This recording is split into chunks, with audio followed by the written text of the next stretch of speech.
Hey everyone, welcome back to my channel. This week's video is a really quick one. I just wanted to share how I start a gouache painting using watercolor pencils. This is an image of a painting I'm currently working on, so it's not done, but it's at a stage where you can see some undertones peeking through the gouache paint, and I think that this method really helps keep the pigment from looking flat or dull.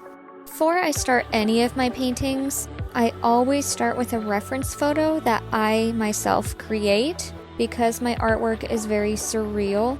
It's nice to just have a photo composition or collage that I put together, basically showing the concept of what I'm going to be painting so I can just look at one single photo as I paint. This is actually a self-portrait, and as you can see, it's pretty cool toned even though I'm red. A lot of the accent colors are going to be red. Still has more of a cool tone to it. And as you can see here, when smoke is against a black background, it can have a little bit of a blue hue to it. And I think paying attention to these subtle colors are what really makes a painting not only feel realistic, but more exciting to look at.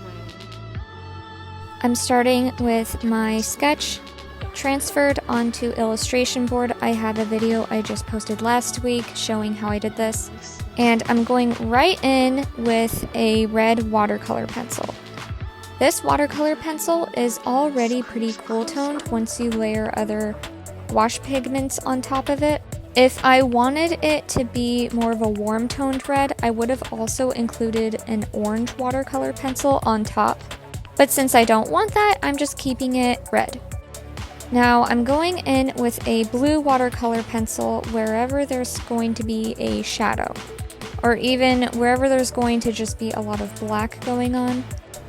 I like doing this because not only does it map out where there's going to be shadows, midtones, and highlights, I also like that once you add the gouache on top of it, you're going to see later on that it brings up some of this pigment that's layered underneath it, because that's the nature of gouache. It brings up whatever is underneath it depending on how much water you use.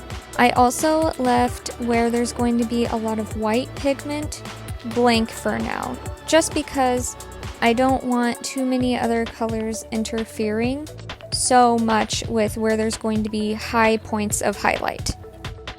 Right here, I'm layering on the black pretty thick. The shadows in this reference photo are pretty dark, so I'm going in with a lot of pigment.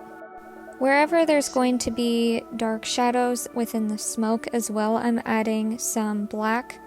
But I'm keeping it pretty light where there's going to be smoke because I'm going to add a lot more grays, white, and I'm gonna have that blue shine through a little bit too, so I just want to leave a little bit more transparency for that. In the vastness of stars. Right here, I'm layering up some of the red where my arm is, and I'll show you in just a minute. It does read pretty cool once I get a few layers of gouache going on top of this red.